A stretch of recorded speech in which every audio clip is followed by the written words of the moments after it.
Estoy en contacto con el senador provincial, el doctor Noel Brear. Un gusto poder saludarlo a esta hora de la mañana. Ramón te saluda desde Cacatí. ¿Cómo le va? ¿Cómo anda? Buen día. Buen día, ¿cómo le va? Pero muy bien. Saludo a los amigos de Cacatí, ¿eh? ¿Cómo andan ustedes? Bueno, pero muy bien. Vi que estuvo reunido justamente con la gente de Cacatí en las últimas horas en su oficina con Robertito. Roberto debe ser una de las personas más famosas por esto de su trabajo en la EPEC. Le pone energía, Roberto. Mira, él fue nuestro compañero de trabajo acá en esta casa, trabajó sus primeros años de muchachito, digamos, y si algo tiene Roberto es que es un laburante, pero laburante en serio, el que le pone el hombro todo el día, y yo que soy vecino de la EPEC siempre que cuento a la gente, porque a veces queremos personalizar nuestros reclamos y nuestras inquietudes, y Roberto es las 2 de la mañana, las 3 de la mañana, las 4 de la mañana, las 5, las 6, la siesta, la hora que sea, y sea el día que sea Viernes Santo, sea Navidad, siempre se pega una vuelta, siempre estaba pendiente de su trabajo en la EPEC. Son esos grandes salvadores de las empresas que a veces les recriminamos tanto. Qué bueno eso. Y también estuvo el escribano Alejandro Sonsa, ¿no? Ujú. Un hombre criterioso, con sentido común, adquiriendo experiencia, con ganas de seguir trabajando. Y bueno, eso es muy importante, ¿no? Ujú. Eh, También quiero felicitar a los ganadores. Mesa hizo una intendencia buena, transfirió su poder político al nuevo candidato y hizo un aporte muy importante también a Vamos Corriente, ¿no? Ujú. Porque eran dos subsistemas a un sistema, ¿no? Ujú. ¿Cómo, ¿Cómo se entiende esto? Porque bien que el Partido Nuevo fue vapuleado en su momento y uno de los pocos lugares con cierto caudal electoral importante donde se posiciona el Partido Nuevo, no lo baja nadie por ahora, digamos, así como el radicalismo se viene adueñando del electorado a lo largo y ancho de la provincia también a partir de las gestiones de los intendentes radicales, del gobierno radical, pero digo, a todos los demás partidos le cuesta a Cacatí como le cuesta a Palmar Grande, donde el Partido Nuevo y un partido provincial cuando no le va tan bien en el resto de la provincia, sí en nuestros pueblos le va bárbaro, digamos. Lo que pasa es que nosotros teníamos dos sistemas, que y lo decíamos, ¿no? Empujábamos por arriba con la gestión de gobierno y empujábamos por abajo con la gestión municipal. Ujú. Esto hizo que repotencia en toda la provincia 60 y pico de intendentes, y entre uno estaba el intendente Mesa, que anduvo bien. Ujú. Y tenemos que reconocer también que, diríamos, Vamos Corriente, Vamos Cacatí, con Sonsa mejoró mucho la votación, llegó a 1.300 votos, en la anterior habíamos llegado a 950, es decir, se consolidó, se logró una unidad dentro del partido, Ujú. digo, muy homogénea. Se va creando un partido que empieza a tener competitividad, y bueno, y trabajamos con lo que se llama, y siempre le decimos, cooperación y competencia, es decir, tenemos que trabajar integralmente porque tenemos una sola referencia provincial en términos, y abajo hubo, diríamos, zanjar a través de la gente y bueno, se establecieron los roles en este momento y a nosotros nos toca ser una oposición responsable, inteligente y ver cómo se trabaja para el futuro, ¿no? Ujú. No es poca cosa el radicalismo en Cacatí, el partido, la Unión Cívica Radical va a tener tres concejales de Sí, los 1.300 votos, una muy buena votación. El Partido Nuevo, en la alianza que hizo, también sacó más o menos 1.300 votos, si no me equivoco, y después están los votos de los socios, ¿no? Que Ujú. supo construir. Lo que pasa es que hay un mensaje también que siempre aprendimos, ¿no? Hace muchos años. En corriente gana el que hace la mejor elección. Nosotros hasta ahora logramos con el radicalismo unir el radicalismo. No hicimos la mejor alianza, diríamos. Ujú. Varios partidos apoyaron el Partido Nuevo, ¿no? Ujú. Bien, bueno, ahora un poquito más frescos, después de lo que pasó el 31 de agosto, ¿esperaban ustedes tanta contundencia? Porque ni los encuestadores, ni Rabosi, que era el que ponía toda la ficha y medio que le mirábamos el reojo, pero este no estará hablando de más, decíamos nosotros desde el interior, y sin embargo se quedó corto con los números. Y la verdad que mejoramos en la expectativa. Siempre sabíamos, según la ciencia, que ganábamos en primera vuelta. Eso siempre lo dijimos, ¿no? Esto es público Sí. y notorio. Estábamos, la ciencia decía eso, la sensación térmica también, y que tan es así que decíamos, en la polvadera lejos están los tres frentes compitiendo para abajo, quién es el segundo, tercero y cuarto. Eso objetivamente lo decíamos, no digo para que recordemos. Y después si usted mira mi Facebook, yo no soy encuestador, sino a las 5 de la tarde puse participación de la gente 70% y Vamos Corrientes sacó 340.000 votos. Ujú. Y cuando usted mira, Corriente, cuando se hace el resultado final, sacó 339.800 votos. Y no soy encuestador, Sí. tengo experiencia, años, tengo sistema en la capital con 6 escuelas y promedio, sé más o menos al final cómo anduvimos, ¿no? Ujú. Bueno, ese es el olfato de la experiencia. Eh, Ujú. Uno mira al quinto A que tiene 55.000 habitantes, el Ujú. quinto B que tiene más o menos lo mismo. Después el macrocentro, otra escuela España, 6, 7 escuelas, hace los números, averigua un poquito cómo está, y es un cóctel que no le erra, sale a medida. Ujú. Ahora, digamos, con tanto número, con tantos legisladores, eh, ¿no se puede llegar a cometer algún pecado, digo? Mire, yo le digo, nosotros mucho Que tiempo no va a ser tuvimos culpa dos, del radicalismo, digo, ni de no, no, Vamos no, Corriente. pero le voy a contar que ella era parte de nuestra campaña. Nosotros mucho tiempo tuvimos 2 tercios. Después cuando Ricardo Colombi va al destierro, perdimos los 2 tercios por un voto. Es decir, teníamos 10 legisladores, 11 legisladores, se va Ricardo y nos quedamos con 9. Con 9 no teníamos los 2 tercios, hay que tener 10 senadores. Pero mucho tiempo tuvimos los 10 tercios. Nunca le pusimos nervioso a la gente con los 2 tercios. No utilizamos para hacer reformas de trasnoche, reformas constitucionales, ni para hacer cosas que pongan en peligro la propiedad, los bienes de la gente. Al contrario, la gente está tranquila en el Senado que esos 2 tercios están por si hay una emergencia, si necesitamos resolver un tema como el COVID con la ley de emergencia, que también casi se nos complicó. Yo me acuerdo que estaba enfermo Dos Santos y se levantó de la cama con un problema muy serio porque necesitábamos para sacar esa ley de emergencia sanitaria, ¿no? Sí. Que permitió que hagamos el comité de campaña, que bueno, lo que quiero decir es, usamos para temas muy excepcionales y para dar tranquilidad. Lo que hacemos es, usted vio, ustedes tienen una laguna que es hermosa, agua tranquila. El Senado con estos 2 tercios lo que hace es traer tranquilidad al sistema democrático, no trae ruido, no trae conflicto y hacemos los debates racionales, inteligentes, los aportes, los instrumentos que necesita el interés general, y la gente no está nerviosa con que mucho tiempo tuvimos 2 tercios y nunca hicimos ningún problema porque lo usamos con inteligencia, con racionalidad y para el momento exacto que necesita el interés general, ¿no? Ujú. Me parece que al correntino, no sé, la lectura que hacemos por ahí desde el interior, olfateamos nosotros un poquito y nos pasa acá en el pueblo, estas campañas muy ruidosas o estruendosas no gustan. El andar tirando petardo, me parece que tampoco suma, como el caso de la Libertad Avanza, a Lisandro en ese sentido, me parece que no le hizo bien tampoco, ¿no?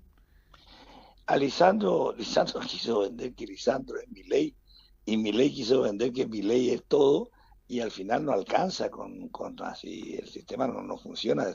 El bolsillo es muy importante, la forma que se le trata a la gente es muy importante, la gente no es súbito, y realmente atacar a discapacitados, a jubilados, tiene muchos inconvenientes, ¿no? Nosotros el tema de jubilados lo cuidamos, la caja provincial con todos los problemas que hacen de financiamiento que la nación no aporta lo que tiene que aportar preexistentemente respecto a la ley preexistente fiscal, venimos aguantando porque sabemos que hay que cuidar. Son 30, en Corrientes tenemos 34.000 jubilados y pensionados en la caja del IPS y la vamos a cuidar.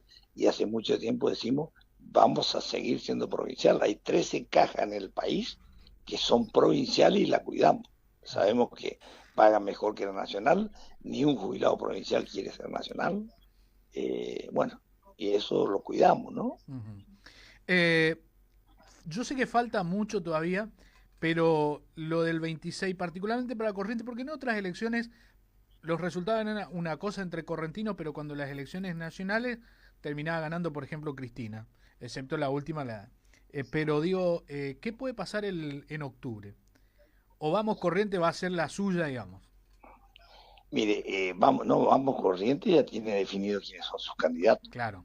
porque una cosa paradójica, tuvimos que oficializar candidatos, en todo el país se oficializó en medio de nuestra campaña, y el candidato es Diógenes González, Sí. es un dirigente, es un senador provincial, fue presidente del centro, presidente de la juventud, hoy es un hombre que tiene mucha experiencia, actuó muy bien en el Senado provincial, tiene un buen trabajo, y la segunda que le sigue es Praxedes López, que es la ministra de Educación, que hizo un trabajo muy importante en toda la provincia, logrado contenidos educativos muy importantes, sistema de incorporación tecnológica, inclusión tecnológica, manejos, los tres niveles haciendo con mucha responsabilidad, y me parece que es una mujer que también tiene mucho conocimiento y va a aportar esa visión educativa que necesita la reforma educativa argentina. Yo creo que estamos en presencia a futuro de hacer lo que se llama un gran congreso de debate educativo, porque los sistemas, instrumentos tecnológicos que hay en el mundo y el sistema educativo que empieza a medirse con el sistema PISA y con todo este sistema de pautas internacionales, debemos incorporar inteligencia artificial, debemos incorporar tecnología, debemos cambiar nuevos métodos educativos, siempre instituible el docente en el aula, el recurso humano es estratégico, formar formadores, realmente requiere hacer un gran congreso pedagógico en la Argentina para discutir el nuevo sistema educativo que tenemos que tener, ¿no? Y me Ujú. parece que una mujer de esa envergadura es importante en el sistema educativo secundario y primario, y Diógenes González es un hombre que viene de la universidad, aparte de venir de los barrios, ¿no? Ujú. Es un hombre que tiene experiencia, es un hombre que trabajó en el sistema educativo universitario, entonces estamos cumpliendo con todo, son candidatos que integran todos los niveles académicos necesarios para hacer un aporte en la Argentina. La educación pública está acorralada y está de rehén de un Ujú. sistema de ajuste que es cruel, y que me parece que el 7 de septiembre, cuando se puso el modelo argentino, se puso un plebiscito en la provincia de Buenos Aires con el 40%, fue muy castigado también, diríamos cruelmente castigado, como devolución de gentileza en términos de un voto silencioso a Milei, ¿no? Ujú. Ahora, ayer, lógicamente, tuvo mucha participación activa el gobernador en los medios nacionales, diciendo, sosteniendo la bandera de intereses de la provincia de Corrientes en este contexto de una supuesta reacción de convocatoria al diálogo o a una mesa de diálogo por parte del gobierno nacional. En concreto para la gente acá de Cacatí de la zona, porque es una discusión que siempre se da entre kirchneristas y antikirchneristas o aquellos que defendían los intereses provinciales, es decir, la nación nos debe no solamente ahora en la época de Milei, sino que nos deben desde antes. ¿Qué es lo que nos debe, o en concepto de qué nos debe la nación a los correntinos? Bueno, en primer lugar tenemos que decir, nosotros hemos reeditado un libro, rápidamente le hago, Uh -huh. hemos reeditado un libro de las memorias de Pedro Ferré. Sí. Eh, Esto no es un tema menor. Pedro Ferré fue el que organizó constitucionalmente la provincia, cuando es la segunda provincia en el país que tiene constitución provincial después de Santa Fe. En 1821, cuando nos independizamos, le digo rápidamente, de España, de Buenos Aires, de Artigas, de Ramírez, que es el último que muere, nosotros formábamos parte de la República Entrerriana. Y cuando muere Ramírez, caen los dos sistemas, el sistema porteño y el sistema de República Entrerriana, y ahí Pedro Ferré organiza la provincia de Corrientes y nos sacamos el lazo, y hicimos una organización política muy importante, que la pregunta que después Ramírez Brachi, que es un actual Uh -huh. historiador que sigue presentando libros muy buenos y está en la Academia de Ciencias, se pregunta qué pasó en Corrientes, que hasta el año 1850 Corrientes estaba entre las 4 provincias más importantes del país y que después sus dirigentes buscaron como una sumisión al mitrismo, al porteñismo, y en eso vino la decadencia de Correntino en toda esa época, ¿no? Digo así, después podemos hacer más largo, pero Sí, sí. esto realmente pasó, ¿no? Y la pregunta que usted me hace rápidamente, tenemos varios problemas. Uno son, supóngase, desde el punto de vista de Camesa, por ejemplo, que es el tema energético que estábamos hablando, sufrimos las provincias una discriminación normativa, decimos nosotros, una lesión federal. En la misma ley está la diferencia a favor de Capital Federal y Gran Buenos Aires. ¿Cuáles son los beneficios que ellos tienen? Usando distintas lógicas. Se le abarata la energía porque tienen la teoría que los grandes centros de consumo pueden ser subsidiados y como es una economía de mercado, la mayor cantidad de consumidores en cercanía hacen que se abarate la luz y permita que sea más barato. Y como en las provincias son más a más distancia los consumidores y menos, se encarece el sistema de distribución. Claro, porque el Primero. punto cero de distribución Después, es Buenos segundo, Aires. el punto cero es Ezeiza. Entonces, escuche esto porque esto es un debate que hicimos en el Parlamento del Norte Grande. La ley hace una ficción, y Camesa también, hace que lleva la energía al punto cero y cobra tarifa por transporte, y hace que trae la energía a los centros de consumo, que es en el interior. Nos cobran doble transporte, pero la energía nunca se fue. Es ficción, es un asunto contable, y eso nos encarece la energía. Esto lo debatimos mucho en el Parlamento del Norte Grande y está para debatirse en el Senado de la Nación. Digo para que se entiendan los modelos de discriminación. Después mire cómo está armado el modelo. Como los porteños tienen una energía sucia y cara, que es la energía chilena, y los Confoil, que contamina, y nosotros tenemos energía limpia, lo del interior, que damos Salto Grande, Yacyretá, también las energías hidroeléctricas que están en la Patagonia, no encontraron mejor forma, por eso hablo de discriminación normativa, que dice, vamos a hacer un mix, la energía barata que pone el interior y la energía cara que pone Capital Federal, hacemos un promedio y entonces le abaratamos a los de Buenos Aires y le encarecemos a los del interior que podían tener energía más barata. Todas las veces pierde el interior. ¿Se entiende Sí, cómo es el tema? totalmente. En Primer cuanto punto. antes Después le sigo. Sí, sí, de Yacyretá, Yacyretá, ¿todavía nos deben? Pues siempre se... mucho. Está en la Corte Suprema de Justicia, eso no hay discurso. Estamos esperando la audiencia que prevé la Corte Suprema con Nación, el criterio que tiene Nación para pagar la energía es de una arbitrariedad que asusta, ¿no? Y nosotros calculamos que nos están pagando el 10-12% de lo que corresponde que nos paguen. Acumulados nos deben una importante fortuna. En Yacyretá nos deben dos cosas. Una es la regalía en serio, porque una cosa es la regalía que le pagan a Paraguay, una cosa es la energía que nos cobran a nosotros y otra es la que nos pagan por la energía en el porcentaje que corresponde de regalía. Las regalías son 12%, nos dan 6% a nosotros y 6% a Misiones. Pero ¿de qué universo? Hacen una pelota desinflada y pagan moneda, ¿se entiende? Sí. Bueno, y después otra cosa que nosotros estamos planteando en la Corte Suprema es que no se cumplió la doctrina espejo. ¿Cuál era la doctrina espejo en Yacyretá?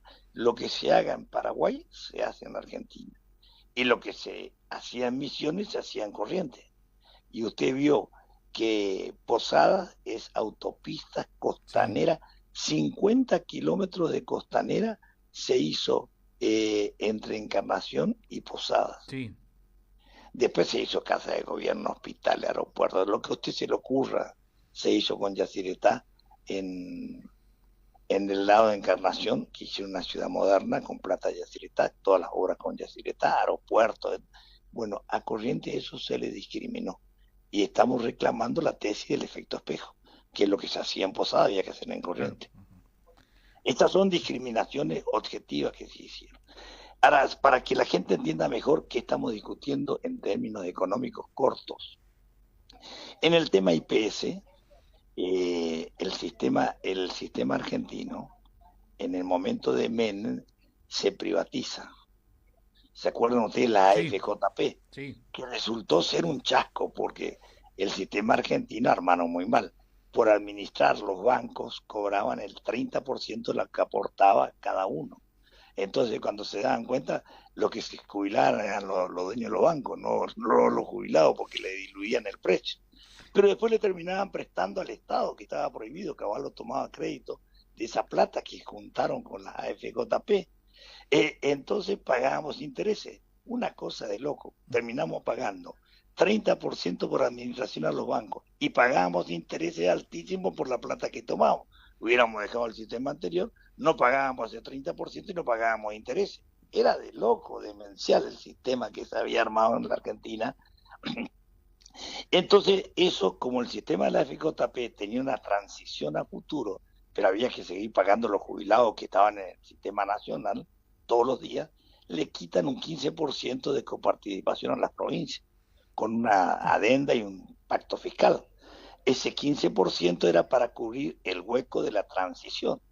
Ahora, después Kirchner, ustedes se acuerdan, estatiza el sistema y toma casi 40.000 millones de dólares que se había acumulado con estos aportes pobres para cada jubilado, pero en la suma total hacía un monto de 30, 40.000 millones que financió el bache, diríamos, de déficit que tenía el gobierno nacional con la época de Cristina Kirchner.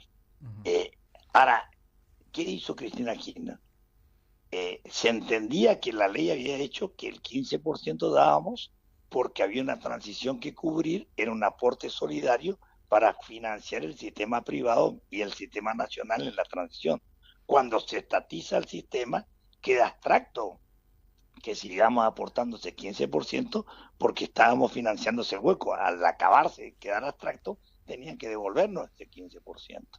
Y aparte la ley ponía una fecha determinada, póngale usted 1998, un ejemplo, ¿no? Uh -huh. Vencía tal año. Y Cristina siguió cobrando. Y en eso los kirchneristas de provincia se hicieron los distraídos y discutían, no, pero damos tanto de subsidio. Siempre argumentos para perjudicar la discriminación. Uh-huh. Hasta que la Corte Suprema de Justicia de la Nación, cuando llega Macri al gobierno, un 10 de diciembre sale un fallo, el 8 de diciembre, 2 días antes, diciendo, tiene razón, Santa Fe, Córdoba y San Luis que hicieron este reclamo de devolución de ese 15%. Para atrás y para adelante que no le den. Y ustedes saben que si bien los fallos no son automáticos para las demás provincias, es un derecho que al invocar y al plantear la igualdad de trato se ganó automáticamente, se gana automáticamente.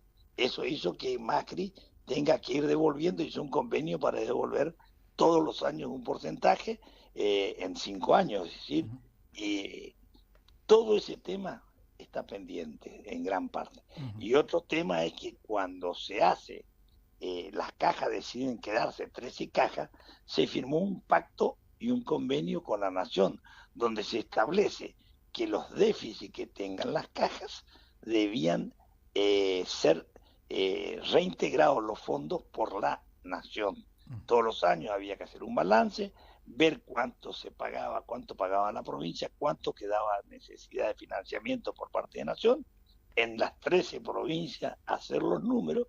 ¿Y qué hizo el kirchnerismo? Bueno, el kirchnerismo utilizó política y arbitrariamente a los partidos, a las provincias de amigas, le hacía rápida la compensación y prácticamente no tienen deuda para atrás, pero llegó este gobierno y con la teoría del ajuste lo que hizo es doblar la manguera y nunca más mandó los fondos que había que mandar para cubrir todos los meses estimativamente. Si llega a haber un diálogo, ¿Corrientes mete todo esto en su bolsa de reclamos o solamente va a reclamar lo inmediato, lo urgente, que es la obra pública? Por ejemplo, tener tantas obras de Nación paradas en este momento, no lejos de acá, uno pasa por la ruta y ve escuelas que están paradas, que se estaban haciendo con recursos nacionales y se le ha cortado, la autovía que viene lentamente. Y la cámara lenta, la autovía, parece mentira, 13 kilómetros. Todos los accesos de la capital de provincia está prácticamente con problemas, no solo viales, sino hidráulicos, no termina. Una cosa que es un estigma que realmente es una falta de respeto, y eso ya es una arbitrariedad, ¿no? Ujú. Bueno, esto queremos resolver el tema de la obra pública. No hay país en el mundo que no haya obra pública, que no haya mantenimiento de caminos, porque pone en peligro la seguridad vial, pone en peligro el transporte y quita competitividad a la logística que tiene un país. Estamos discutiendo ese tema muy seriamente y estamos discutiendo que el impuesto que se paga por impuesto al combustible, que es para obra pública, el gobierno viene guardándose sin hacer obra pública y es plata de las provincias. Esa es la ley que se sacó en el Parlamento argentino, donde el gobierno dice que eso pone en peligro el equilibrio fiscal y esa es plata nuestra, no es plata para su equilibrio. Ujú. Si él tiene equilibrio, tiene un problema él o el país, pero esa plata es de la provincia. Claro. Entonces, nosotros lo que estamos discutiendo para decimos es al diálogo queremos ir porque hay que ayudar a las instituciones porque han tenido un traspié espectacular de mi ley. Tan es así que hasta el Fondo Monetario tuvo que ayudarle después del resultado electoral del Ujú. 7 de septiembre, ¿no? Y del 31 de agosto en corriente, que salieron cuarto. ¿eh? Realmente vienen con problemas muy serios. Ya mi ley no alcanza mi ley cuando dice mi ley, tal candidato es mi ley, como ficción y cosas, no pierden los dos, el candidato y mi ley. Ujú. Porque realmente han tratado muy mal al sistema, ¿no? A los discapacitados, a los jubilados, a las provincias, al sistema de salud, al sistema universitario. Y Ujú. entonces lo que le están pidiendo a los gobernadores es no vete esos fondos que son nuestros, Ujú. que respete la Constitución, la distribución fiscal. Esto es lo que estamos pidiendo. No están pidiendo cobrar para ir a hablar. Ujú. Se, Están pidiendo que le devuelvan lo que es de ellos. Se entiende. Doctor, nos vamos a reencontrar pronto. Fue muy interesante esta charla, nos despejó algunas dudas. Bienvenido sea. Si Dios quiere, nos reencontramos muy pronto. Yo le agradezco. ¿Eh?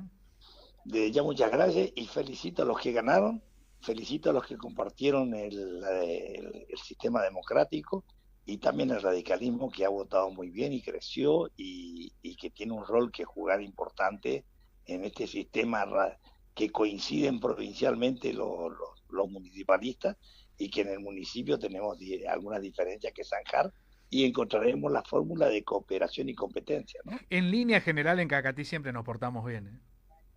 Yo le digo una cosa, sinceramente les digo, siempre lo digo, ¿eh? Cuando doy ejemplo a muchos, le digo, mire, la sociedad civil marca cómo anda un pueblo.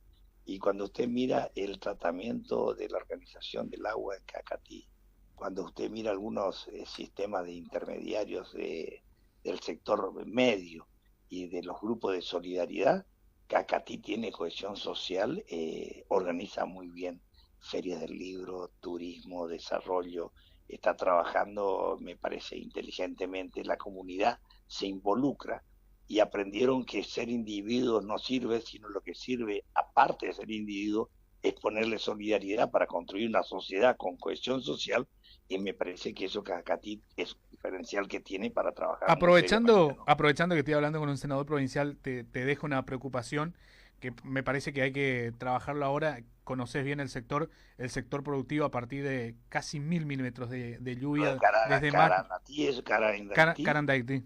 Sí, sí, conozco el tema. Ujú. La verdad que esa es la cuenca del Santa La Lucía. cuenca del Santa Lucía. Le está faltando Nosotros una tenemos, mano. no sé si necesita una mano porque la ruta 5 le hace de dique y porque la ruta 12 también le hace de dique porque Sí. realmente podemos sacar el agua de la cuenca de ese sector por por el río para una parte y que venga hacia el riachuelo Según de abajo, los ¿no? vaqueanos, los propios productores, lo que estaría faltando es un poco de limpieza para acelerar el escurrimiento de las aguas de la cuenca del Santa Lucía.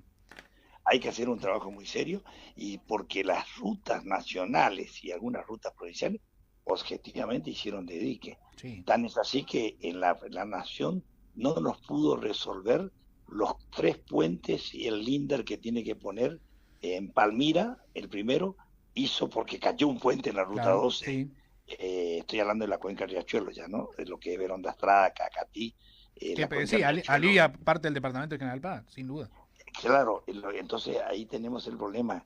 El arroyo Bahí necesita un puente con más luz, porque se hizo como dique la ruta 12, no se tomó el tema hidráulico como importante y que desagua también, una parte va para abajo lentamente y otra parte va hacia el río Paraná, que queda mucho más corto. Ujú. Y hay canales que tenemos el Santa María, que es el sistema que baja la cuenca del Santa María, necesita un puente de 120 metros de luz, tiene 60, entonces ahora le tienen que poner piedra, la concesión le puso piedra para que el agua salga más lenta, eso hace que tarde en sacar el agua cuando hay exceso de agua, tarde más días y perjudica la producción.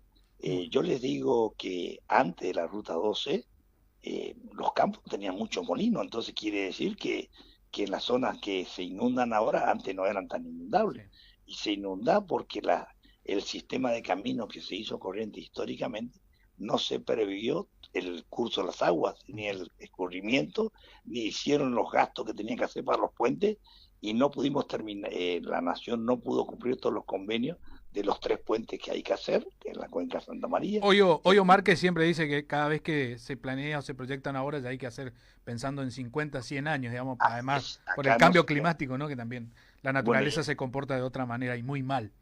entonces yo siempre digo, yo tengo bastante estudiado el tema, usted ahí tiene entre la ruta 12 y la ruta 118, que es el 1111, para ser Mm. así, salada al empalme a la ruta 12, es diríamos, para hablar así, un rectángulo de 450.000 hectáreas, que es la cuenca de Riachuelo y la cuenca de Santa Lucía. Eso es perfectamente manejable el agua, donde podemos tener una gran cuenca rosera que se está armando, se está sistematizando, podemos tener una gran forestación aún en los malezales con camellones, y podemos tener pasturas de que tangola se llama la pastura, que podemos tener lino, podemos tener un vergel en la zona norte de 450.000 hectáreas, que realmente eso está todo en proyecto, y me parece que va a ser un cambio de media para toda esa zona. La zona noroeste es la zona más pobre en términos relativos de la provincia, en la medida que no resolvamos el tema de exceso de agua. Ujú. Tan es así que cuando yo le cuento la historia, yo produzco búfalo en Cacatí, Sí. una parte, ¿no? Empezamos en el año 98, hace 27 años con mi hermano. Le cuento una anécdota para que se entienda. Teníamos una parte del campo, tenía esto que estamos hablando, se Ujú. perdía muchos terneros. Entonces mi hermano me dijo, mira, Noel, ¿por qué no probamos con cambiar la especie? Porque es más fácil cambiar la especie yendo al búfalo que cambiar el campo, que es más difícil. Entonces, me acuerdo que esa fue la decisión, y hoy logramos que el búfalo, Cacatí sea la capital del búfalo, con un diferencial muy importante, y mejorar la producción de kilos por hectárea en una forma espectacular. Y usted va a ver que cada vez que hubo inundaciones, el búfalo vive y los animales, los bovinos, sobreviven. Sí, sí. Entonces, lo que quiero decir es que necesitamos hacer un trabajo muy importante en tema hidráulico. La cuenca hídrica tiene que, yo creo que hay un proyecto pendiente que hay que hacer, que son las empresas hídricas para manejar los sistemas de cuenca. En el caso de nuestro me refiero de Cacatí, San Luis, se llama la cuenca alta, que está Verón de Estrada y una parte de Cacatí; la cuenca media, que sería donde está el campo Villanueva de Julio Romero, todo, que están haciendo un sistema de arrocera muy grande, conectándose hacia la ruta 12 con el campo Chequín y el grupo Romero que está haciendo. Ahora el grupo este de Santa Isabel compró el campo de ahí cerca de Donda Estrada, que era Camencha Cuedri, digamos, Mm, y sí. Cábana. Está haciendo tú una modificación, va a haber 100.000 hectáreas de arroz en la zona, y podemos llegar a mucho más, y después tenemos que ver cómo sacamos el agua para hacer más forestación, para hacer más pastura, para hacer más kilos por hectárea, para hacer una zona productiva y hortícola muy importante también, porque tenemos una loma arenosa muy buena en Cacatica, hay que optimizarlas, y bueno, tiene posibilidades, ¿no? Muy importantes. Y después hay 2 o 3 aserraderos que están creciendo en Cacatí, y que trabajan haciendo un gran esfuerzo, están trabajando con la crisis que implica para la forestación el retraso cambiario que complica, ¿no? Está complicando. las textiles están complicadas en Corrientes, la forestación empezó a tener problemas, se ve cortes de ruta en la ruta 14 por políticas nacionales, es decir, empieza a haber problemas de competitividad por el dólar atrasado, los altos costos, y bueno, ya vivimos en la convertibilidad de Menem, y ahora está la segunda generación de menemistas que también está en este gobierno, con un dólar anclado, con todos estos problemas que tenemos, ¿no? Muy interesante, como siempre, charlar con usted, doctor. ¿Eh? Le mando un abrazo, gracias. Que tenga una feliz Muchas gracias. jornada. Hasta luego. El doctor Noel Eugenio